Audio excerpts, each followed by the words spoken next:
коронавирус деген диагноз коюлгандан кийин ошонун ичинен азыр ооруканада бардыгы жатат.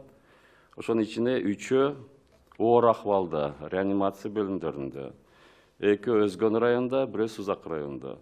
Биздин биринчи кеткен медициналык бригада аларга күнүнкү 24 саатта ошо жардам берип атат. Анан кийин биз эртеден баштап дагы 14-15 кишини атайы пульмонологдор, жугуштуу оорулар адиси жана реаниматологдорду ошо азыр түштүк кичине акыбал кичине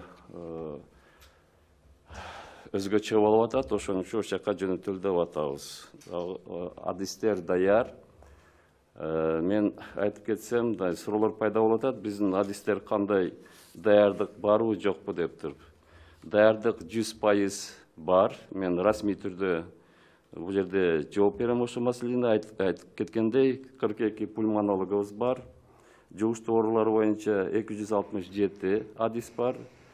Жана реаниматологдордун 644 адис бизде иштеп атат, даяр. Андан тышкары биз башка профилдеги адистерди окутуп атабыз. Эми жанагындай резерв катары окутуп атабыз. Алар бардыгы биз эми жанагындай дарылоо факультетин бүтүргөндөн кийин аны жасаш оңой, бул эл аралык практикада колдонулат.